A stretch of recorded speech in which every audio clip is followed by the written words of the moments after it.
The last 12 years I've worked as a police officer for the New South Wales Police Force. In that time, I've always done extra to my duties. When I started, I did the recruit show. I'd performed extra roles. I'd always relieved higher roles. I'd run operations for police. I'm really pro-police. We want police, we need police, and that's why I'm here today, to let police know that we need them. I've had a lot of police come to me worried about what they're being asked to do at the moment. Unfortunately, no one within the police can actually speak, and that's my role. I'm here to speak for them. October last year, I wrote a letter to the Police Commissioner because I was worried that what we were doing was unjustified and unlawful, and it was eroding the police relationship with the community. We were becoming divided. It was becoming police first the citizens.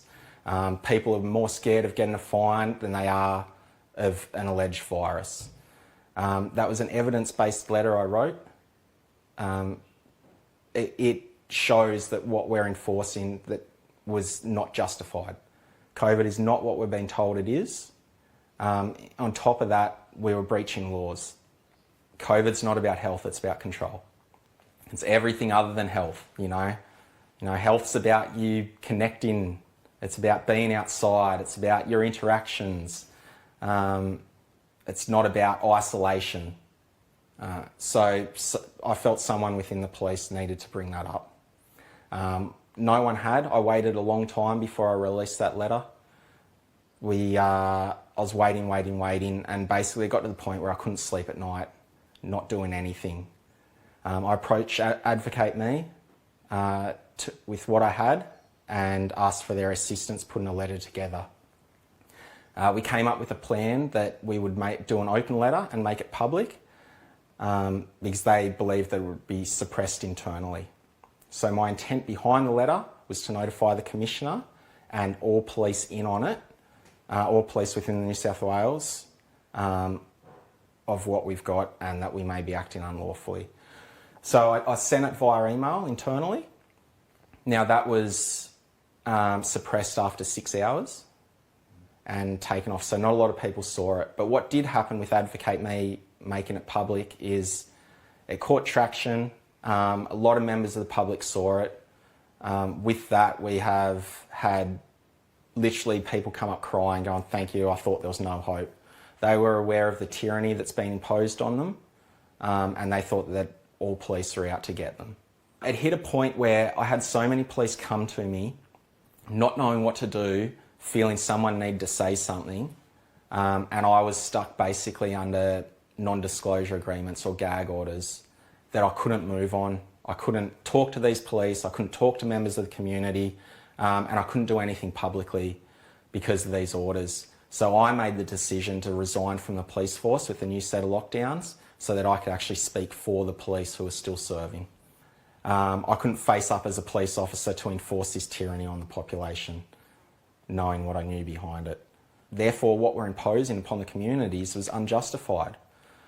Further to that, we're breaching laws in imposing these things upon the community, these rules. It was unjustifiable and unlawful, and the police were being used as a tool for political and other background agendas to impose on the community. I felt someone needed to be the tip of the spear to break that ice. All I wanted to do was plant the seed. The problem with the police and the problem that I'm seeing and the phone calls that I'm getting from police, they don't want to enforce this stuff. They are part of the community. So enforcing this on the community, they're enforcing them on themselves. If they're going to enforce this stuff, you know, they're removing their own freedoms by doing so. You know, most of the police now understand that COVID is not what we're being told it is. And they're frustrated with it. They're over it. A lot of them want to actually leave. But again, they're in a situation where they might have a mortgage or something and don't want to. There's a lot of scared police out there at the moment, fearful of where we're headed, fearful of what they're being asked to do, not wanting to do it. That's not why they join the police. They join there to help the community, to be there for members of the community when they need police. That is why. That's what gives them purpose. This is just creating a divide, and the police themselves are feeling isolated, and they're really struggling with it. So many are off on stress leave since the COVID. It's clear as to what's happening to them. I've been aware for a long time that, and a lot of police are, that what is displayed on mainstream media is false.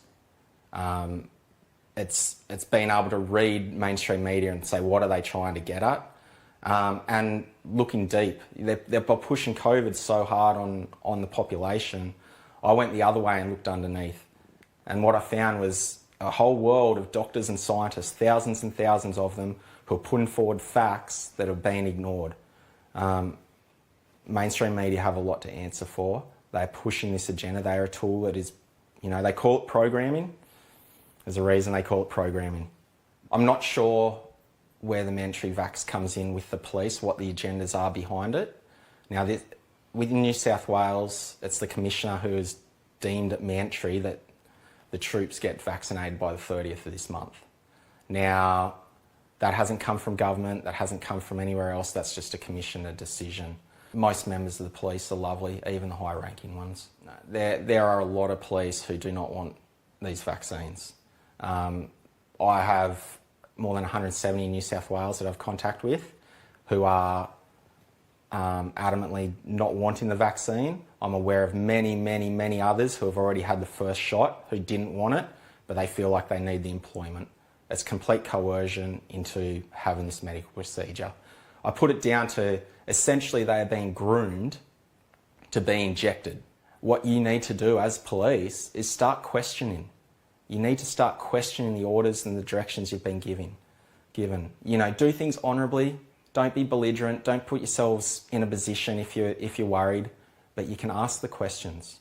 What we're going to do with Advocate Me is provide interpretations of the legislation, which have been through lawyers, barristers, even police prosecutors, to be solid interpretations of the legislation and the law that they can then take to their superior. They can simply ask, if it's a constable, ask the sergeant, Sarge, it's my comprehension of the legislation that we're acting unlawfully. Can you please follow this up for me? It's the role of that constable to act lawfully. In doing that, you're not going to breach any internal policies. You're doing things honourably for the organisation. You're not going to get offside. You're not going to find yourself in hot water. And you're going to have an impact because that sergeant is going to have to take that somewhere. He's going to have to take it to an inspector or higher up. Before you know it, you may just cease a whole area from enforcing these rules upon the community. It could be that simple. And police just have to start thinking rather than follow orders, start questioning. And, there's nothing wrong with asking the question.